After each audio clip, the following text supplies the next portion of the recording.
Hola a todos, ¿cómo están? Oye, estamos ya comenzando con este vivo. Eh, Vamos a conectarnos un ratito más con Diego Plaza Casanova, eh, abogado y director y presidente de SEDA Chile, el Centro de Estudios eh, del Derecho Animal. Así que vamos a estar ahí atentos para que ustedes puedan conectarse. Es un tremendo tema hoy día, ¿eh?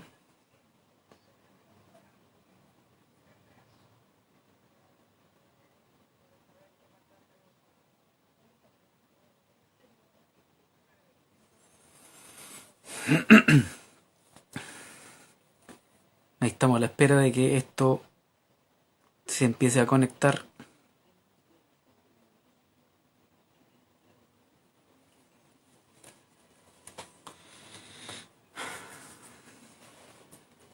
La corona vida.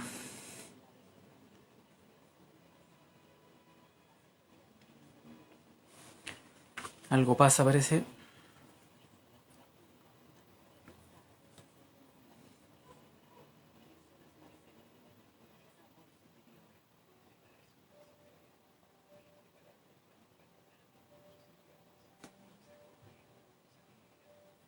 Ahí hay alguien conectado. Hola Belén, ¿cómo estás? Ya estamos listos entonces con el vivo. Vamos a tratar un super tema hoy día. Vamos a hablar de liberación animal, qué es lo que es la liberación animal, qué es lo que es el abolicionismo animal. Es un tremendo tema. Hola Belén. Así que vamos a esperar que se una Diego Plaza Casanova, abogado, director del Centro de Estudio de Derecho Animal, SEDA Chile, que va a compartir con nosotros este tema. Hola Javiera, ¿cómo estás? Saludos a los que se están uniendo ahora recién a este vivo de los jueves. Ahí está SEDA Chile, acaba de llegar y le vamos a dar transmitir. Esperando a SEDA Chile. Ahí se nos va a unir luego Diego Plaza Casanova. Ahí está Diego. Hola Diego, ¿cómo estáis? Hola, hola, ¿cómo estás? Un gusto. Bien, ¿y tú?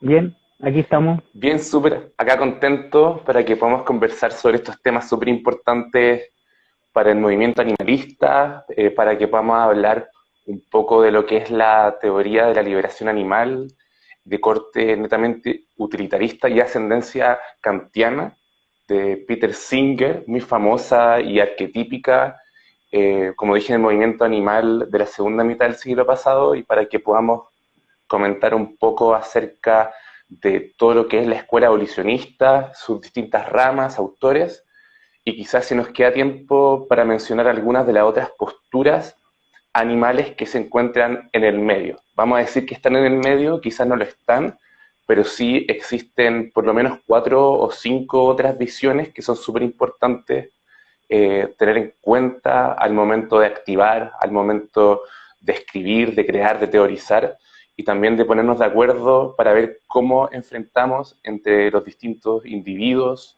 y organizaciones el problema animal que afecta, bueno, a todas las... Sí, hay algunos problemas de la conexión. Ha estado medio complicado todo. Así que mientras se vuelve a conectar Diego, vamos a contar de nuevo que estamos con Diego Plaza Casanova con un tema súper importante que es la liberación y el abolicionismo. La conexión de Diego se cayó, parece la conexión de Diego. Vamos a ver si lo invitamos de nuevo. Y hola, Proyecto Social Veterinario. Ah, Proyecto Social Veterinario eh, es Fabián Espínola. Hola, Fabián. Oye, se nos cayó Diego. Se nos cayó Diego, espero que se vuelva a unir. Estaba como un poco mala su conexión.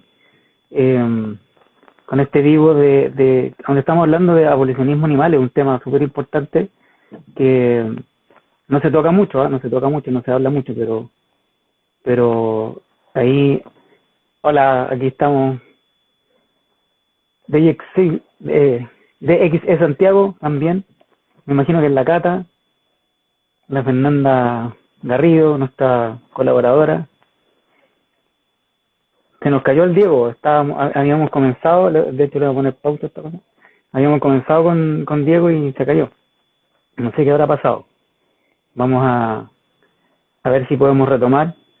El vivo con Diego es de abolición y liberación animal, así que es un tremendo tema. Vamos a ver si se puede unir de nuevo Diego porque se le cayó en la conexión. Si no, lo que vamos a hacer es cerramos y partimos de nuevo, porque si no nos vamos a consumir los minutos, ¿ya?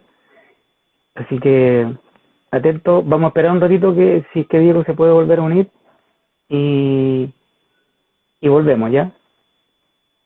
Ahí está de nuevo.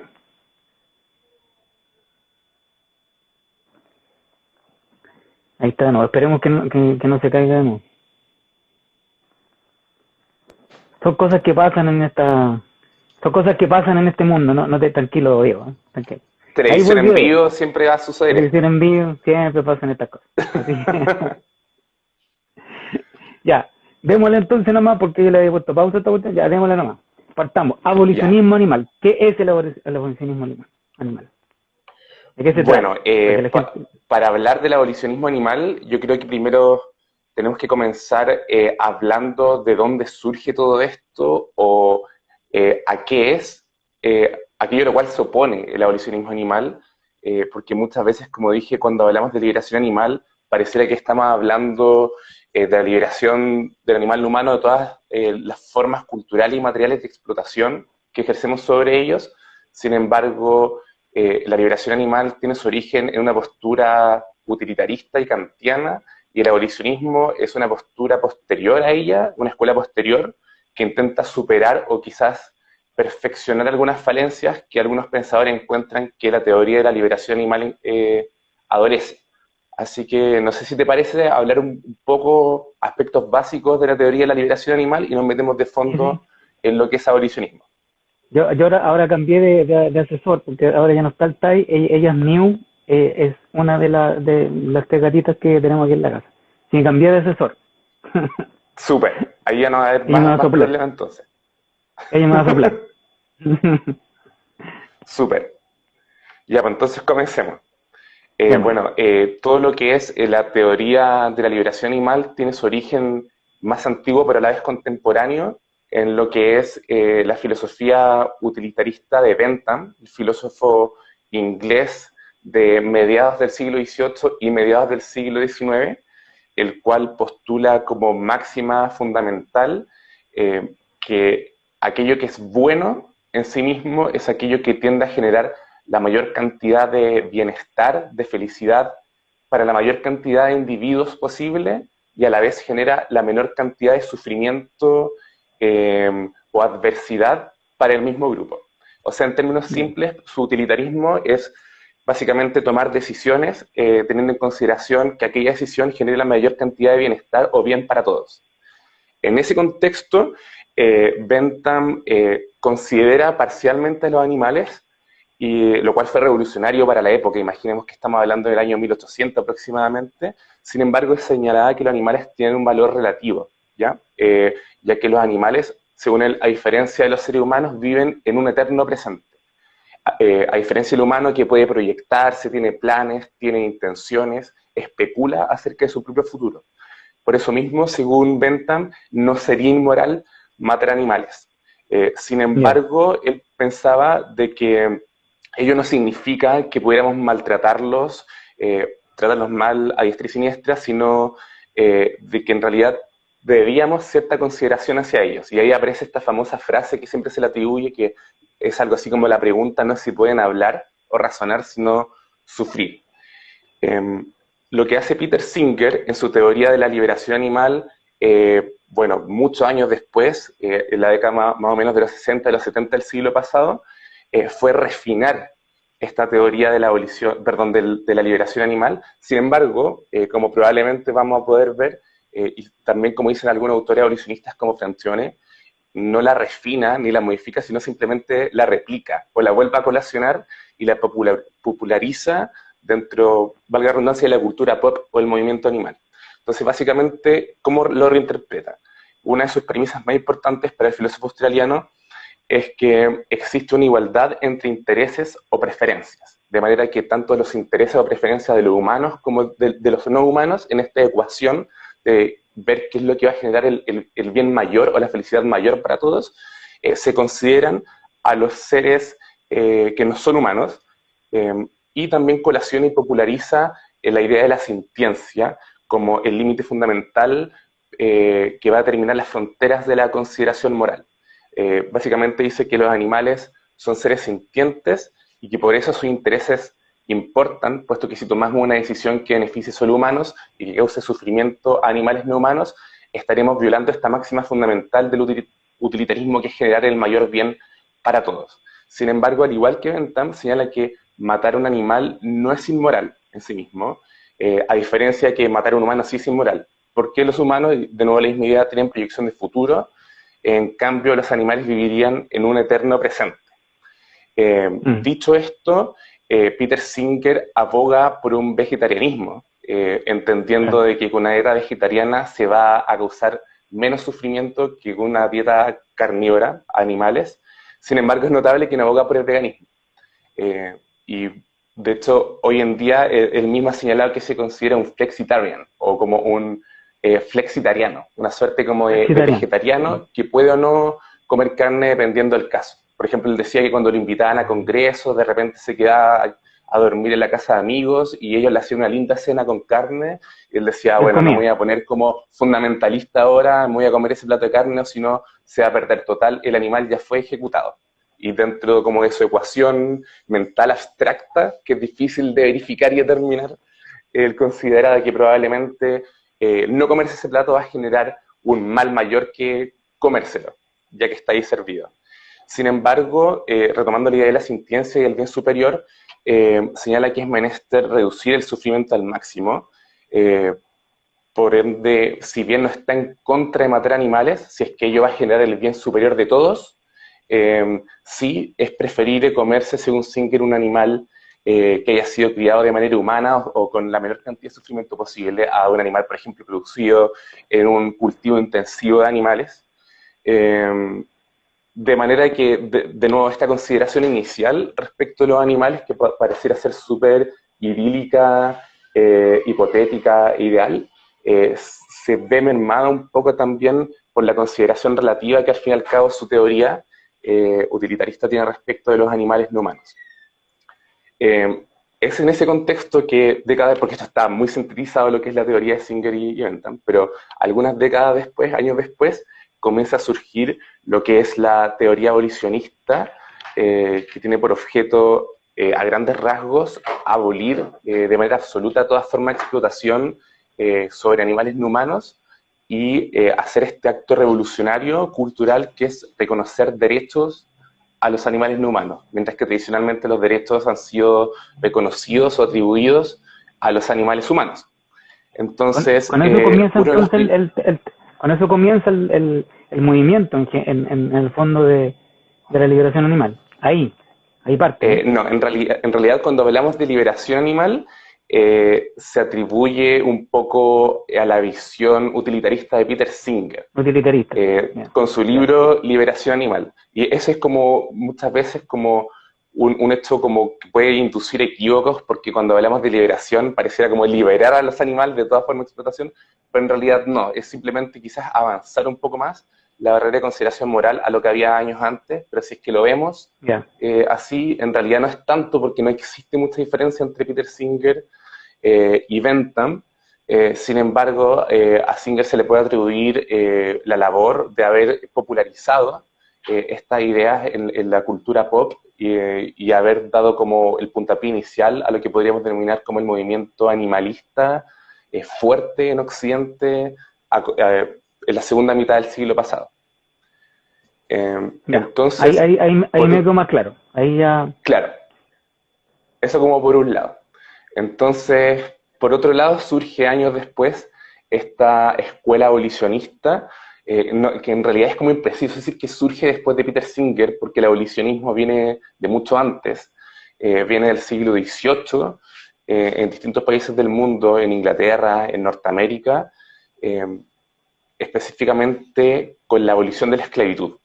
¿Ya? Y también existen perspectivas abolicionistas respecto de otros institutos culturales, como respecto de la existencia de leyes, de respecto a la existencia de usos, de instituciones, pero generalmente cuando hablamos de abolicionismo a secas, se tiende a atribuir al abolicionismo esclavista, que básicamente la idea básica era de que la gente de color era esclava, por ejemplo, en Estados Unidos, mientras que los blancos no lo eran y tenían derechos. De manera que la forma o la tecnología o la técnica para liberarlos era básicamente igualar la cancha y reconocer esos mismos derechos que eran reconocidos para los blancos, en este caso para la gente de color. Y así se producía su liberación y la abolición de la esclavitud.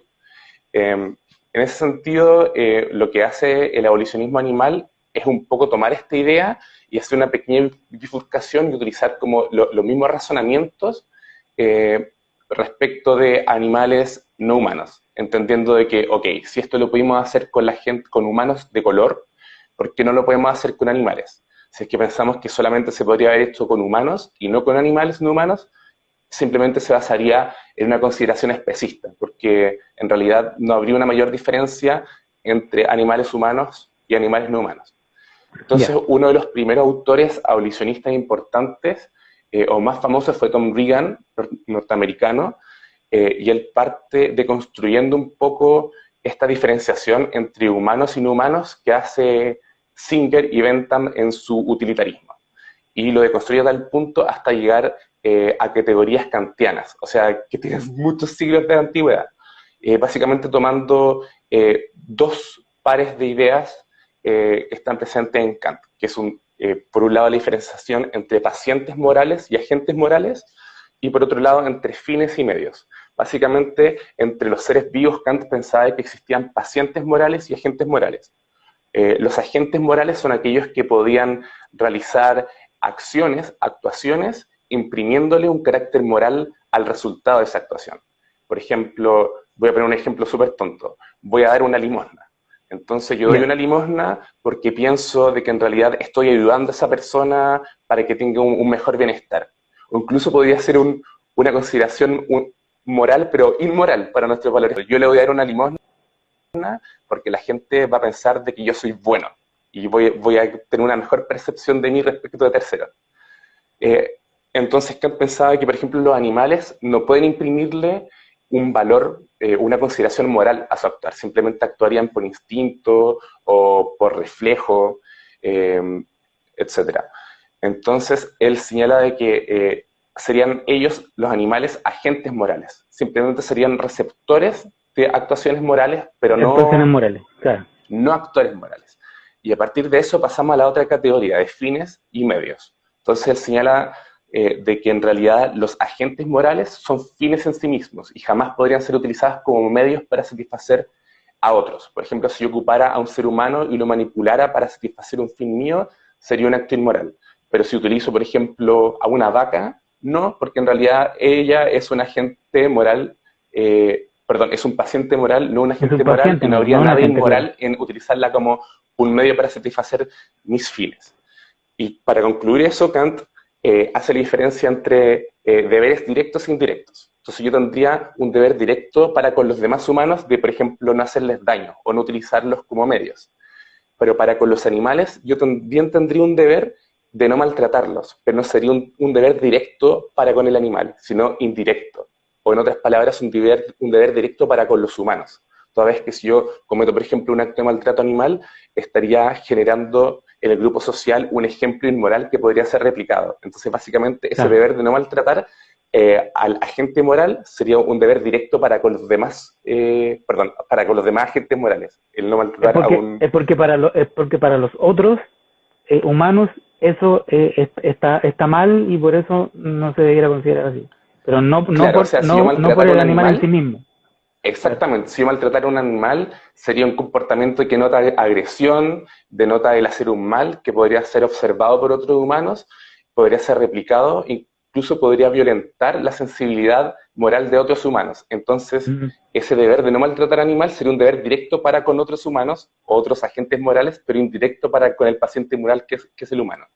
Entonces, lo que hace Tom Regan es de construir todo este esquema, ver cómo este se replica o tiene como una suerte de representación hereditaria en el utilitarismo de Bentham y Singer, y señala de que en realidad eh, todos los sujetos morales tendrían un valor igual. Y empezar a distinguir entre pacientes morales y agentes morales sería una arbitrariedad moral. Además que critica esto porque Kant no da respuesta al problema de qué sucede con aquellos humanos que en realidad no pueden ser agentes morales, sino solo pacientes, como por ejemplo un niño de 6 meses o un anciano que tiene, por ejemplo, demencia senil, o un sí, ser humano que está en coma o con muerte cerebral. Ellos no pueden imprimir ninguna moralidad a sus actos, sin embargo, ello no implica que los podamos usar como medios para satisfacer nuestros fines o como ajá, cosas.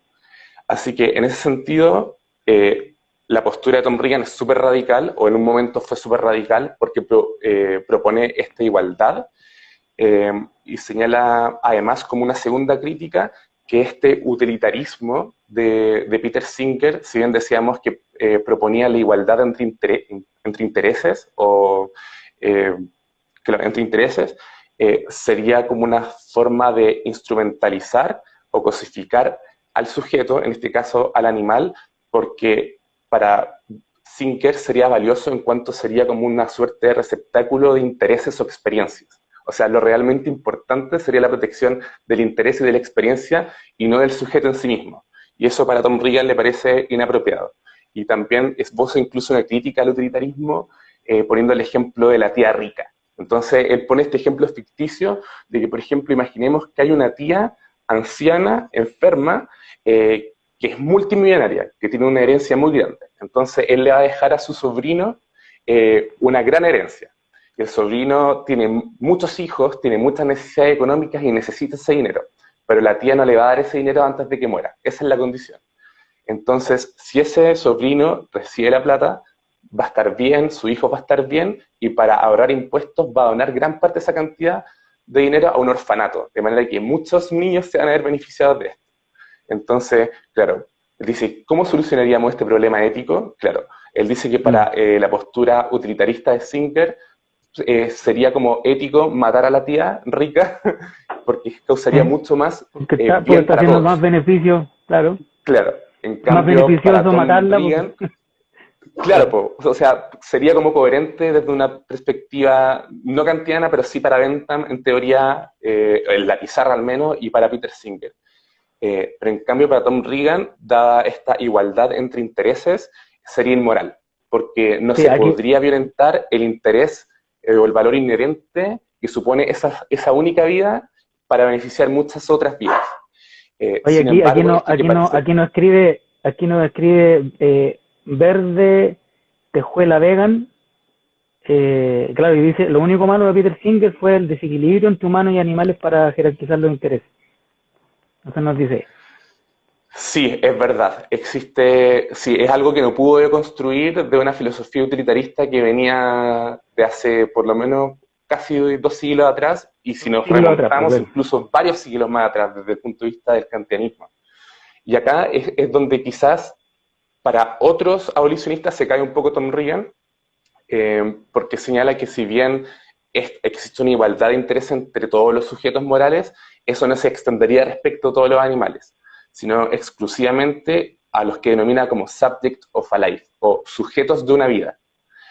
Básicamente los sujetos de una vida serían sujetos que tendrían cierta conciencia de su propio pasado, de su presente y de su futuro, de manera que el valor inherente que representarían ellos estaría dado por esas habilidades cognitivas. Entonces, él señala de que en realidad los humanos en general tienen esa capacidad, o al menos ese potencial, pero no todos los animales no humanos lo tendrían. Eh, bueno, escribió muchos papers y libros divagando sobre cuáles podían o no tener esta capacidad, esta cualidad de ser un sujeto de su propia vida. Y concluye que más o menos, al menos, casi todos los mamíferos, desde como los 2-3 años, tendrían esa capacidad. Sin embargo, respecto, por ejemplo, de las aves o respecto de los peces, no se pronuncia. Y él es más de la idea de que no serían sujetos de una vida y no podrían merecer la misma consideración moral que tendrían los demás animales, como por ejemplo un gran simio, una ballena o algún otro mamífero, y ¿Qué generalmente otro se lo mamífero? relacionas con A ver. con los mamíferos más maravillosos, como un elefante o un gran simio, que básicamente han sido aquellos que han sido como sujetos de los muchos habeas corpus y acciones judiciales que han intentado liberarlos de zoológicos o de otros espacios de confinamiento. Y en ese sentido, acá como un anexo, podemos relacionar también a otros autores que han intentado como postular como un reconocimiento progresivo de derechos para los animales, pero que se han quedado generalmente, desde un punto de vista estratégico, con los grandes simios, pensando de que ellos son un 97% similares en su ADN a los humanos. Entonces, en la medida de que podamos ir ganando casos, por ejemplo, habeas corpus respecto a esos animales, poco a poco podríamos dentro del sistema jurídico ir avanzando las fronteras de consideración moral, lo cual es criticado por otros porque dicen que esto debería ser para todos, todo o nada. O sea, como que no, si solamente lo postulamos respecto de los grandes mamíferos, estaríamos legitimando la falta de consideración moral respecto de otra clase de animales. Entonces, básicamente, Tom Regan concluye señalando de que estos animales que son sujetos de su propia vida eh, tienen derechos morales, que son derechos que existen con anterioridad a los derechos meramente legales, como el derecho que te reconoce el ordenamiento jurídico para votar, qué sé yo, o el derecho a la libertad económica, el derecho al trabajo. Antes de su existencia existirían derechos morales, como por ejemplo el derecho a la libertad o el derecho al dominio sobre tu propio cuerpo. Entonces, como titulares de derechos morales, tales derechos deberían ser reconocidos y avanzados por el ordenamiento jurídico para al menos esta clase de animales que Tom Regan reconoce como sujetos de su propia vida. Eso por un lado. Un segundo paso dentro como de este abolicionismo es la postura de Gary Francione, que es muy famoso, que es reconocido por su denominado enfoque abolicionista. Que Tom Regan es conocido por la teoría de los derechos de los animales. Es así más o Derechos de los menos como se animales, claro. denomina. Claro, en cambio Gary Francione es reconocido por su enfoque abolicionista. Y acá es notable ver de que si bien muchas veces consideramos al utilitarismo o al abolicionismo, o sea, Singer o Francione como opuestos dialécticos, como un blanco y negro, en realidad muchas veces no son opuestos y coinciden en algunas cosas. Así, por ejemplo, Francione coincide con Peter Singer en la idea de la sintiencia como el factor fundamental en la delimitación de las fronteras de consideración moral. Y se aleja en ese caso de Tom Regan, quien considera de que el elemento fundamental son estas habilidades cognitivas que permiten al animal tener una cierta conciencia de sí mismo, de su existencia, cierta noción de su pasado y cierta expectativa de su futuro. También, por otro lado, coincide con Regan con esta idea de la igualdad entre interés, más que entre intereses, igualdad entre sujetos morales, entre agentes y pacientes morales. Sin embargo, invoca como idea fundamental que es una arbitrariedad considerar determinadas cualidades cognitivas en los sujetos morales para incluirlos dentro de este entramado de consideración moral o de igualdad. Es decir, la sintiencia sería el límite, básicamente incluiría prácticamente todos los animales. Sin embargo, él escribe de que animales como por ejemplo moluscos, como por ejemplo, no sé, una ostra, no podría tener una consideración moral ni tampoco derechos porque no tendría sintiencia, lo cual es discutible porque también hay muchos estudios que hablan acerca de los comportamientos culturales, sintiencia y otras complejidades de animales como esos que han permitido ir superando un poco estas concepciones como cosificadoras de esos animales un poco menos carismáticos, por así decirlo, para nosotros. Francione también compara la evolución de la consideración moral para con los animales con el movimiento abolicionista antiesclavista también del siglo XVIII, de un poco lo que conversamos antes, la forma de liberar a los esclavos fue reconociéndole derechos, los mismos derechos de los cuales eran titulares los blancos. Entonces, él, tratando de borrar esta distinción entre humanos y no humanos, también postula que la forma de liberarlos sería reconocerles derechos. Básicamente, es discutible qué clases de derechos. Algunos autores postulan que se deben reconocer unos u otros derechos, Francione quizá No un poco todo. más, claro, claro, por ejemplo, el derecho a votar, ¿no? ¿Para qué le serviría un animal? O la libertad de conciencia. Ahí ya quizás podría ser más discutible a otros, pero por ejemplo el derecho a la vida ya sería como mucho más claro, o el derecho quizás a la libertad, al libre albedrío. Pero básicamente lo que dice Francione es que los animales deben tener el único derecho de no ser tratados como propiedad, eh, para no ser tratados como cosas. Y para ello habría que reconocerles la calidad de sujetos de derecho. Complementando eso como método de acción política, Francione postula el veganismo no violento y también es un acérrimo opositor a toda clase de activismo o de reformismo de carácter bienestarista o de aquellas campañas que tengan un único objetivo. Básicamente, por poner un ejemplo, eh, existe un proyecto de ley que busca hacer las jaulas más grandes en una producción Claro. industrial de pollos. Entonces, por mucho que sean el doble más grande y suponga un poco de bienestar animal, quizás sería súper discutible, él se opondría a eso porque apoyar una campaña de ese corte implicaría legitimar la producción industrial de pollos o el confinamiento de pollos. También también se pondría, por ejemplo, al hecho de varios lugares en Inglaterra, incluso en Estados Unidos, algunos mataderos que legalmente tienen que tener cámaras para verificar si no hay una especie de maltrato animal ¿cómo se llama? En todo el proceso que van los animales mataderos, que también también es como ridículo porque van a morir igual. Entonces, Claro, exactamente. Y es por eso que quizás es tan radical y tan como cuadrado dentro como de su más radical que pensamiento. los otros autores, ¿no? Es más radical. Es más radical, no es el más radical, pero No, no es es el más más, no, radical. no, por eso dije de los otros autores es el más radical. No es más radical, pero Sí, yo creo que es más como revolucionario, al menos respecto a las consideraciones culturales que predominan en nuestras sociedades. Y es tan radical al punto de considerar que incluso, por ejemplo, voy a poner un ejemplo, la campaña de las Victorias, que buscaba abolir esa forma de explotación animal. Quizás él también podría haberse opuesto a esa campaña, porque él incluso está en contra de las campañas que buscaban abolir una única forma de explotación animal. Entonces, las únicas veces en que él participó de esa clase de campaña era bajo la premisa de decir que nosotros estamos en contra de toda forma de explotación animal y es por eso que estamos apoyando la abolición de esta en específico.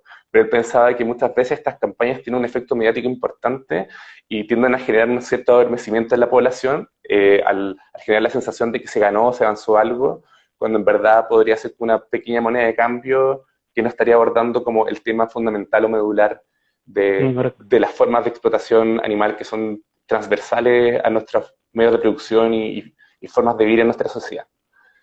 Eso es básicamente lo que es la teoría súper resumida como de Gary Francione, postula la existencia de derechos, sigue un poco el camino del abolicionismo antiesclavista, que sobre todo tuvo como harta fuerza en Norteamérica, eh, en Chile también fue importante, fue uno de los primeros países que abrió la esclavitud, y postula como método de acción política el veganismo no violento y se encuentra en contra de toda forma de reforma bienestarista dentro de su radicalismo.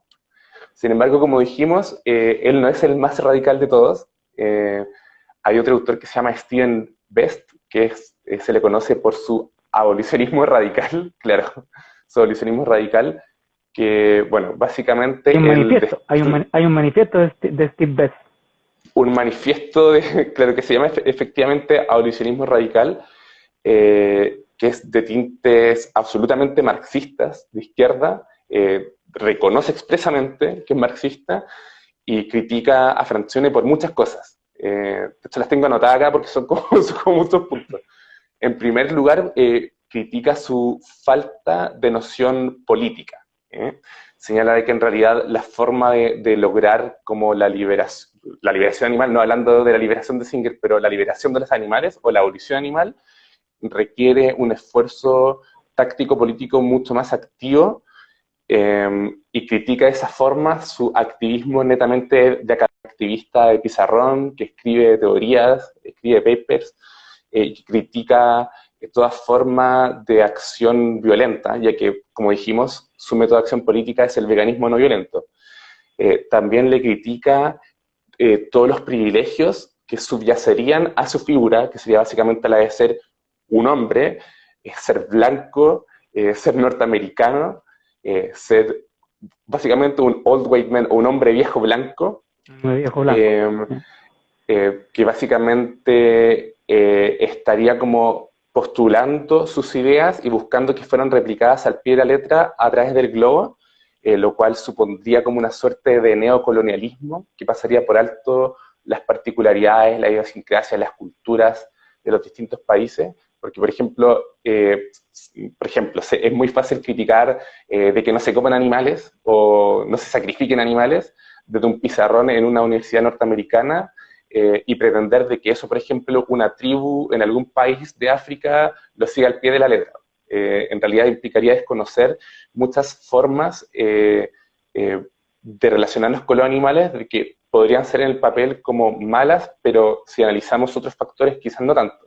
Porque, por ejemplo, podríamos criticar a esa tribu africana X de que está matando quizás con un palo un animal para una festividad, pero en realidad ellos no estarían produciendo animales en un sistema intensivo como lo hacemos en, por ejemplo, Sudamérica o Norteamérica.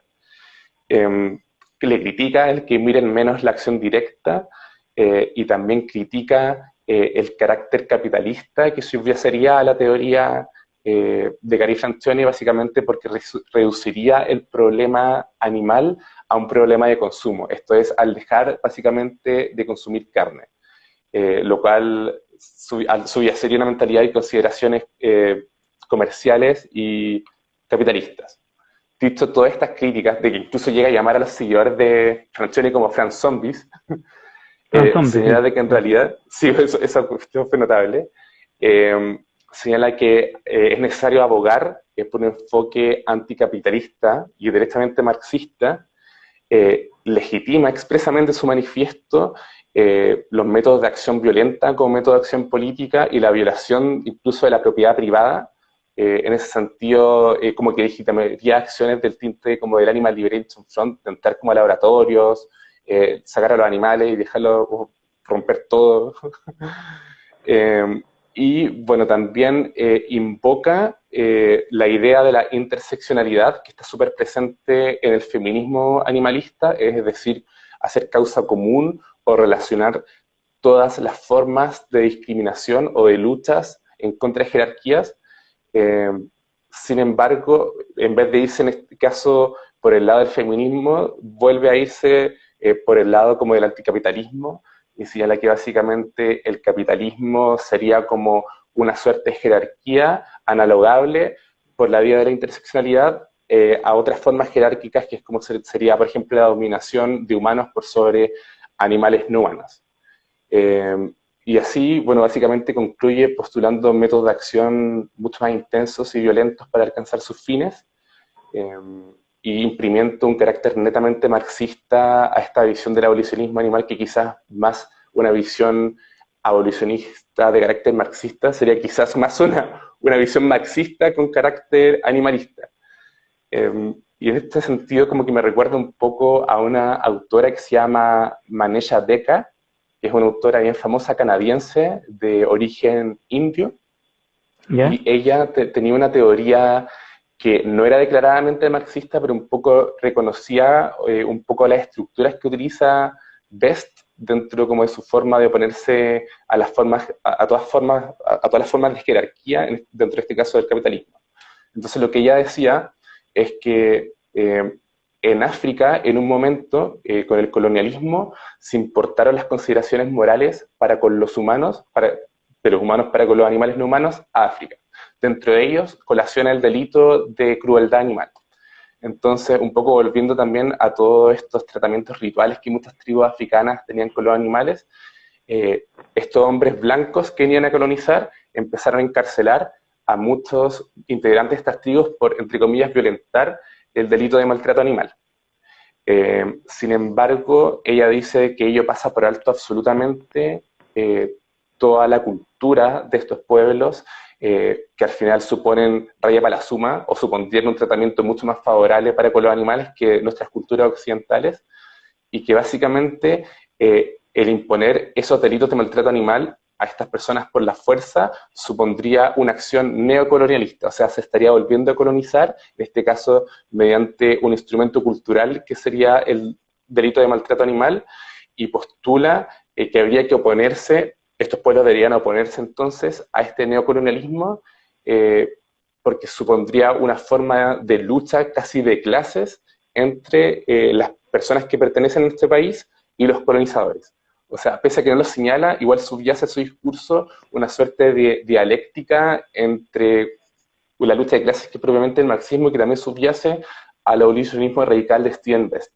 Entonces yo creo que, por ejemplo, en el caso de Stephen Best es notable, es súper interesante, no solamente desde el punto dogmático, sino incluso antropológico, pero en mi opinión puede ser como no estratégicamente favorable la utilización de esta clase de postulados, aunque va a depender obviamente de la sociedad en que estemos accionando.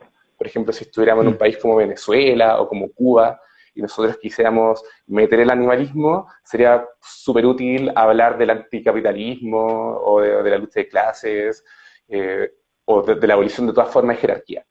Sin embargo, por ejemplo, en países como Chile, si es que postuláramos la abolición animal con postulados, por ejemplo, Stephen Best, podría ser contraproducente, porque ya sabemos que Chile es un país que los poderes fácticos tienden a hacer una línea política bastante distinta a la que está, a la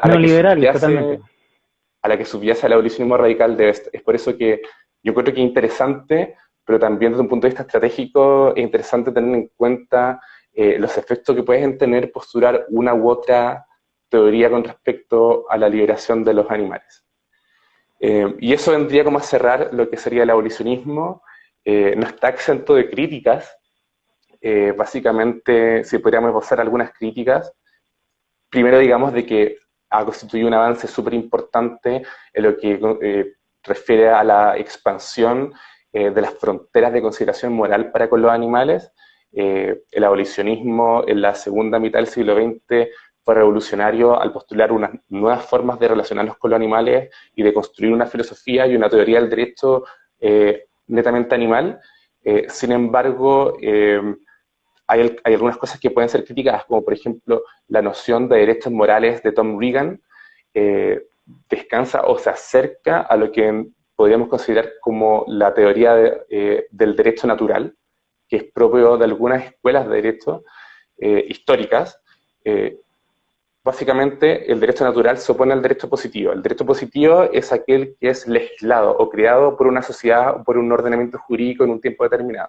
El derecho natural sería aquel derecho que estaría impreso en nuestra naturaleza, en valores que serían previos a la existencia incluso del ser humano, serían universales, y nosotros mediante nuestra razón podríamos pensarlos, discutirlos, descubrirlos y cristalizarlos en leyes. Es decir, postula la idea de la existencia de derechos previos a la existencia incluso del derecho, y que supondrían bienes en sí mismos valorables que podrían ser descubiertos mediante la razón. Para mí eso es como una interpretación esquizoide de lo que es básicamente el derecho. Yo creo que el derecho es un instrumento, una creación cultural humana, y que si es que no hubiéramos existido nosotros, probablemente no hubiera existido el derecho, salvo que otra civilización inteligente, por así decirlo, inteligente, hubiera creado una forma de regular las relaciones sociales similar. De manera que me parece que en este caso el abolicionismo de Reagan tiene como una falla estructural básica y grave. En segundo lugar, yo creo que el abolicionismo falla también al deconstruir la naturaleza política de los derechos subjetivos, ya que postula la existencia de los derechos subjetivos como una suerte de tecnología para liberar a los animales. Sin embargo, pienso de que en realidad el derecho subjetivo podría ser considerado incluso como una tecnología para dominar, para controlar y para administrar seres humanos. De hecho, si partimos de la base que los derechos son aquellas prerrogativas o libertades que son reconocidas por una sociedad en un momento determinado, ellas son determinadas por el orden político vigente en un determinado espacio y tiempo, y van a poder ser ejercidos únicamente en base a las condiciones que el orden político lo establezca.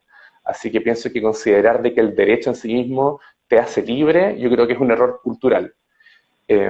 Además, por otro lado, erra esta teoría abolicionista al seguir al hacer una interpretación literal o una analogía literal histórica entre el movimiento abolicionista antiesclavista de hace un par de siglos atrás y el abolicionismo animal, porque básicamente en ese contexto la forma de lograr la liberación de los esclavos era reconocerles los mismos derechos que a los demás humanos, que eran blancos, se les reconocían. Los derechos que son... Con los animales esto no resulta, no sería lo mismo. Es una institución netamente humana que fue creada por humanos para regular a humanos. Es un código humano. Que nosotros sepamos, los animales no han creado un derecho, no han creado ordenamientos jurídicos, leyes, derechos subjetivos, sujetos pasivos de derechos, acciones judiciales, no han creado eso. Y quizás la forma de seguir el mismo camino calcado de, ok, para liberar a los animales vamos a reconocerles derechos de la misma forma que lo hicimos con los esclavos, podría ser un error histórico en interpretar esto, y además podría estar pasando por alto el carácter absolutamente antropocentrista que tiene el derecho y el antropocentrismo que supondría imponer el derecho a los animales o incluir a los animales no humanos dentro de un esquema discursivo netamente humano que está hecho para satisfacer necesidades humanas. O sea, pensar de que vamos a hacer libre un animal por reconocerle los derechos que nosotros fijamos, creamos, delimitamos y establecemos las reglas para su ejercicio, es a lo menos dudoso. Pero en ese sentido quizás un abolicionismo 2.0, y esto da para hablar quizás para otro conversatorio, va más por el lado de generar tecnologías jurídicas que permitan garantizar la libertad de los animales mediante la utilización del derecho, pero que el derecho sea abordado desde un punto de vista netamente respecto al ser humano. Es decir, que el ser humano sea el sujeto activo y el sujeto pasivo de deberes, de obligaciones, de límites para con respecto a los animales no humanos, y así desantropomorfizar y liberar de manera absolutamente radical y de raíz a los animales no humanos, incluso de estas formas sutiles de antropomorfización, que es, por ejemplo, el derecho, que es una forma también sutil de dominación, o quizás no tan sutil. También dentro del abolicionismo surge un problema ético notable, que es el tema de los animales de compañía, particularmente de los perros. Muchas veces cuando hablamos de derecho animal, muchas veces hablamos o pensamos que nos referimos a los perros, a los gatos, a los caballos o a los animales de que en realidad parecen ser más cercanos para nosotros culturalmente. Como también es muy normal ver que hayan activistas, pensadores, académicos, organizaciones animales o de derechos de los animales de que en realidad se limitan a proteger los intereses de los animales de compañía. De manera que pareciera ser que lo más sencillo es solucionar el tema de los animales de compañía, que es lo que tenemos más a mano. Pero si, por ejemplo, tendiéramos a una liberación o una abolición absoluta animal, quedaría el gran problema que es el de los animales de compañía, particularmente de los perros, porque los perros han sido animales que han mantenido una relación simbiótica con nosotros los humanos por casi 40.000 años, de manera que sería súper dudoso pensar de que estamos haciéndole un bien o estamos dándole libertad en caso de marginarlos absolutamente de todas las relaciones de dominio humana, entre las cuales se encuentran las relaciones instrumentalizadoras que suponen el tener un animal de compañía, un animal de apoyo emocional, un animal que busque droga, un animal que sea utilizado para reprimir por la fuerza pública, de manera que surge la pregunta de qué se haría en ese caso, en el caso de que deconstruyéramos absolutamente todas las formas de instrumentalización animal. Yo creo que en este punto hay distintas posturas, por ejemplo, para la mayoría de las personas, leyes como la ley de tenencia responsable, la esterilización obligatoria, suponen como leyes que son valiosas en cuanto estarían, entre comillas, protegiendo a los animales, pero por otro lado tenemos posturas radicales como la de Francione, de que él pensaba que efectivamente, pese a que se trata de una mutilación corporal, no médicamente indicada necesariamente, Frontón está a favor de esterilizar a los perros en cuanto a animales de compañía. Sin embargo, él no postulaba esta mutilación como un método de control de la población canina, sino como un mecanismo de acabar para siempre con la domesticación de animales. Él básicamente postulaba que todos los animales domésticos, es decir, los perros, los gatos, las vacas, los chanchos, todos los animales que hemos domesticado para servirnos de ellos de cualquier manera, dependen absolutamente de nosotros. De manera que habría que esterilizarlos y para que en un momento dejaran de existir y de reproducirse y así liberarlos. Es súper dudoso y polémico, porque si estamos pensando en abolir toda forma de instrumentalización, ¿cómo podríamos conseguir de que mutilar un animal para que deje de existir sería liberarlo? Es súper complejo el tema. Yo pienso de que quizás si es que lográramos como un nivel de abolición así como alto de todas las formas de explotación, el tema de los animales de compañía podría ser regulado de otra manera distinta. Por un lado, yo creo que deberíamos derogar la ley de tenencia responsable, derogar todo lo que son las nociones jurídicas que consideren a los animales de compañía como mascotas, o valga la redundancia, como animal de compañía, porque básicamente esta denominación supone clasificar cultural y jurídicamente a una determinada clase de animales o a determinadas especies de animales en base a una noción cultural netamente instrumentalizadora, que es este animal me va a hacer compañía. Y genera la confusión cultural de que estas leyes tienen por objeto proteger a los animales. Sin embargo, tal como lo dice la ley Cholito, tiene por objeto proteger solamente a aquellos animales, que son los animales de compañía, dentro del contexto de la tenencia responsable, o sea, es súper limitado. Entonces yo creo que sería importante... Porque ha pasado incluso que, no sé, por alguien presenta una querella en contra del maltrato animal de otro animal que no es un animal de compañía, y algunos jueces han dicho, no, porque aquí no cabe la ley Cholito porque este no es un gato, no es un perro, no es un animal doméstico. Entonces, claro, ahí entra en esa contradicción que tú estás diciendo. Exactamente. No hay una liberación de ninguno de esos animales. O sea, hay una línea de visión. Sí, claro, yo creo que es notable porque generalmente los animales que tienden a tener mayor protección jurídica son los animales de compañía. Sin embargo, la sola noción de animal de compañía o de mascota es netamente instrumentalizadora y implica una dominación cultural y material de la vida, del cuerpo, del espacio en el que se mueve, de la dieta y de toda forma de interacción social de ese animal está absolutamente dominado por el ser humano. Así que bueno, es súper complejo. Yo creo que una solución interesante a explorar sería como derogar, por ejemplo, la ley de tenencia responsable y quizás incluir la regulación de las formas en que nos relacionamos con los animales de compañía en el Código Civil. Quizás en aquellos sectores, apartados, títulos, libros, en los cuales se regula al ser humano, específicamente a sus relaciones familiares. De manera tal como entre la familia, por ejemplo, entre un padre y un hijo, existen deberes y obligaciones. Ahí existe una diferencia porque los deberes son netamente, o sea, las obligaciones son patrimoniales, por ejemplo, contribuir dinero para que él pueda estudiar o satisfacer sus necesidades alimenticias, pero también existen deberes, por ejemplo, entre los cónyuges, el deber de fidelidad o de asistirse durante la vida conyugal. O sea, los deberes no son patrimoniales y las obligaciones sí lo son.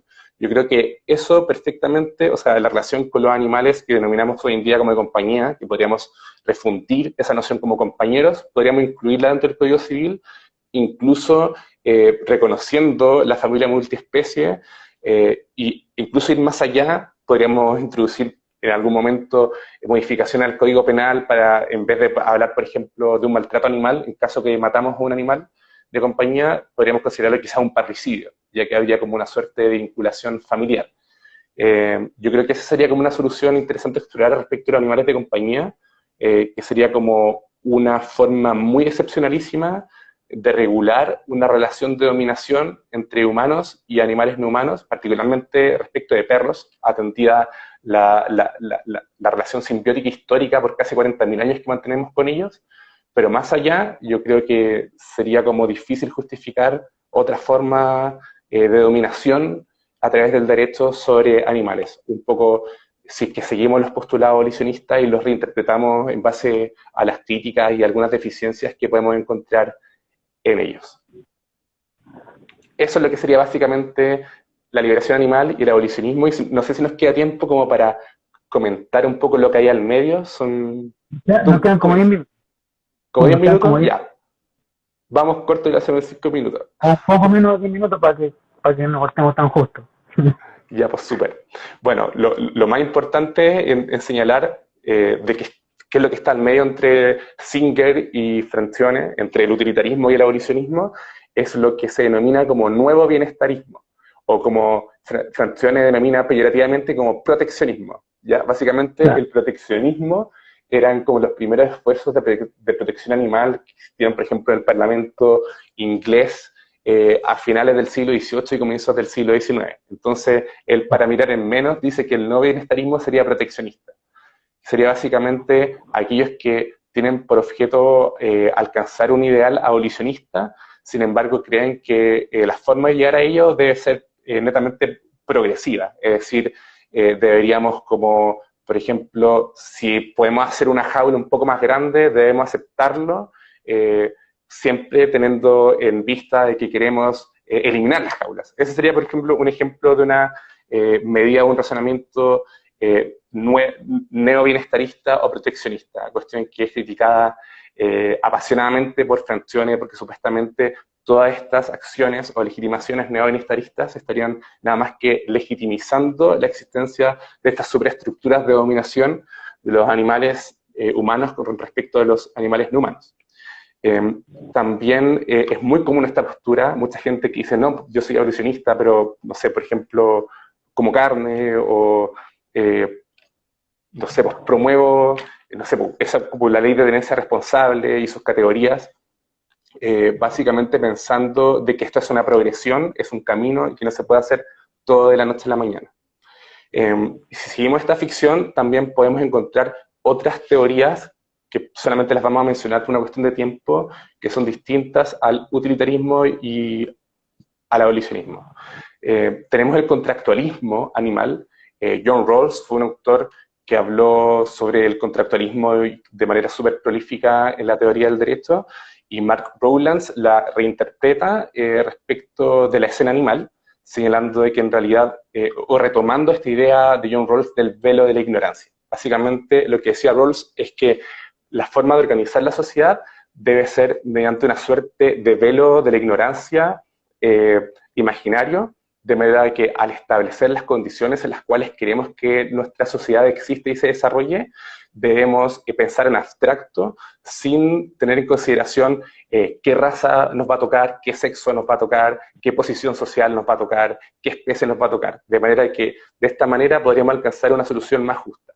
Entonces, bajo una perspectiva contractualista, la forma de regular la manera en que nos relacionamos con los animales sería básicamente ponernos ese velo de la ignorancia y tratar de ponernos en la situación. ¿Y qué pasa si nosotros nos tocara ser un caballo o una vaca? ¿Nos gustaría que existieran estas reglas o estas formas de relacionarnos? Más o menos por allá va esa teoría, y su más como icónico autor es Mark Rowlands. Existe también otra teoría, otra variante de la teoría del derecho quizás de los animales de Reagan, que es la teoría de los derechos prima facie de Timothy Geary, que es un estadounidense de que señala que los animales no humanos son dignos de derechos en un contexto filosófico, pero ellos tendrían un derecho en latín prima facie, o que significa un derecho a primera vista, es decir, los animales tendrían derechos en un comienzo. Sin embargo, estos derechos podrían ceder con respecto a la existencia de derechos o intereses humanos que serían más importantes. O sea, en resumen, lo que señala es algo así como que los humanos tenemos obligaciones para con los animales no humanos, pero ellos no tienen obligaciones para con nosotros. Razón por la cual ellos no podrían tener derechos inquebrantables, al menos en relación con nuestros derechos. Que sería una forma como de incluirlos, pero en realidad siempre la última palabra la va a tener el humano y sus intereses. Oye, nos quedan 20 segundos, así que nos vamos a tener que despedir. Ha sido una tremenda charla. Sí. Tremenda charla. Y ojalá podamos repetirla, po, ¿ya? ¿Te tinca? Sería Así genial. que A ver si podemos hablar de las posturas que quedan, podemos hablar los saludamos también de la todos forma de construir el sí mismo. Así que, y que, chau, súper. chau. Que estés súper. Saludos.